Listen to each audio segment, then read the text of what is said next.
Risk management is a super factor when it comes to trading, and it can very often be underestimated. Managing risk effectively can be the difference between a losing trader and a successful trader. But how do we manage our risk effectively?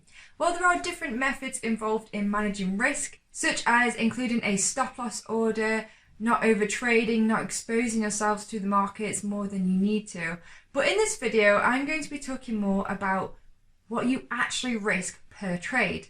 In particular, I'm going to be sharing with you what I choose to risk per trade for my funded trading account with the 5%ers. So if you're ready to join me in the world of risk management, be sure to hit the like and subscribe button below this video, and let's get started.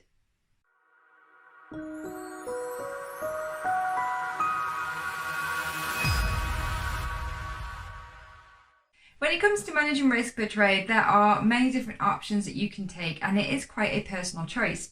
When I first started trading with Warrior Trading, when I was trading stocks many years ago now, I didn't really understand risk management that much, and they didn't really emphasize the importance of risk management in their courses.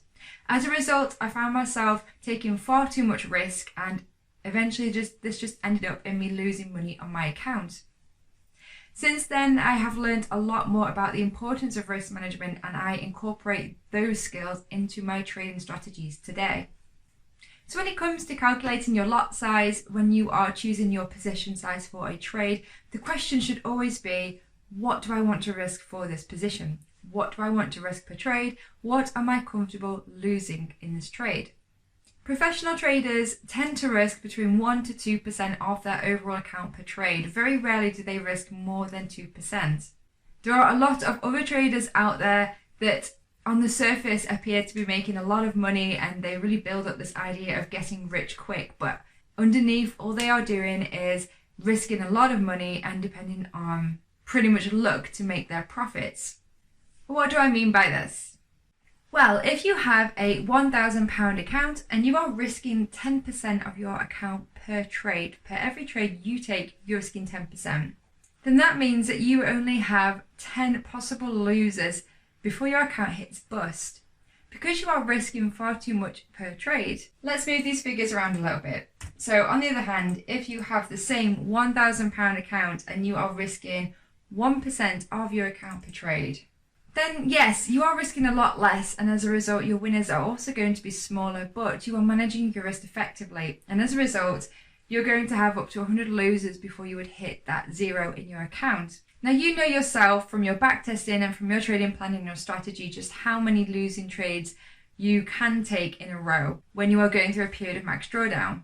Naturally, if we increase this to risking 2% of our account per trade, then we have 50 losers until we hit zero. So you can see quite quickly how managing our risk can drastically affect our account balance. And as traders, that should be the priority. It's not about making money, it's about managing our existing money and protecting our capital. So now we've looked at some of the basics in managing your risk per trade. You may have noticed that I'm focusing on percentages, and that's because that is the more professional, effective way to manage your risk per trade. Some people prefer to use currency, and I did in the beginning as well. But once I shifted my mindset to risking a percentage amount rather than a currency amount per trade, it really helped my ability to manage my risk effectively, and as a result improved my trading performance. So where does this lie with prop firms?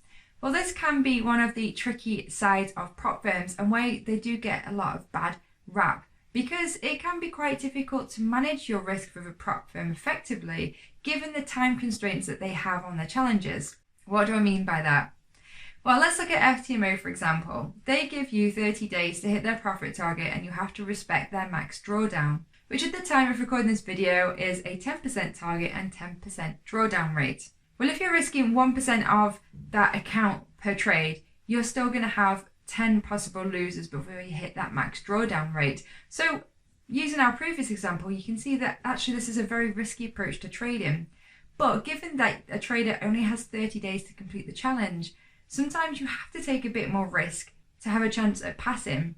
And this is what makes prop firms so difficult to pass in the first place, because you're having to risk far too much and rely more on luck than skill.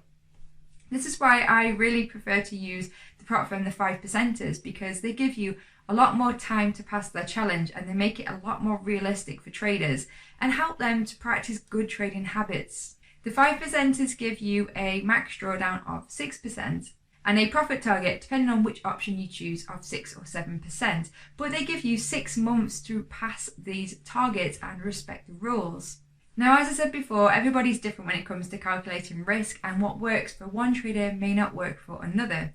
Here's a very simple breakdown of ways that you can calculate what is the best risk to use per trade when it comes to trading with a prop firm such as the 5%ers. So here is the starting balance of my account with the 5%ers. Is a $20,000 account. I've got a 6% max drawdown rate, which is equivalent of $1,200. Now, one of the best ways to probably work this out is based on your trading data. What are the chances of you having a consecutive losing streak, and how many losers do you tend to have in a row? If you can go through periods of drawdown where you have 10 losers or more, then you're going to want to make sure that your account is going to have enough risk to be able to survive that.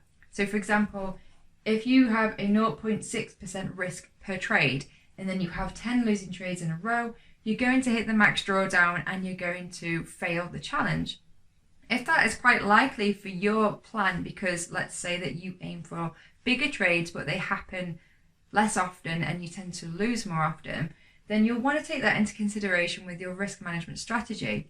So you may be better going for less risk per trade, such as 0.3% per trade, which gives you 20 losing trades. This might just give you a little bit more buffer on your account to survive those periods of drawdown.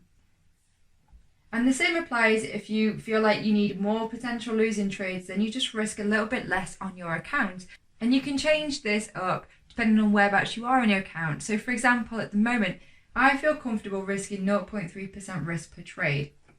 However, if I go into the red in my account, I might decide to lower my risk even more just until I get out of that period of drawdown. As I said, there's no absolute right and wrong way of doing this, and my method might not work for you, but it is different ways that you can manage your risks to help to manage your account. So let's say that you decide on what risk you're comfortable taking per trade. So I'm going to stick with what I do, which is 0.3% risk. Just how do you manage the lot size that you take for a position? Well, for this, I use a really useful tool called Magic Keys. And Magic Keys is available as a physical little keypad, or they also have a digital version. I have got a separate video above if you want to check that out. And it's basically a risk calculator and a trade management tool, and that's what I use to calculate the trades and the position sizes that I take for those trades. Once you have Magic Keys EA enabled in your trading platform, you can edit some of the inputs. So the method of calculating lot size, I stick to a percentage amount of my account, and the percentage of risk per order is defaulted to 2%, but I change this to 0.3 as per my risk parameters for my trading strategy. And some people, this might not appeal to you because you might feel like you're taking too small a winner.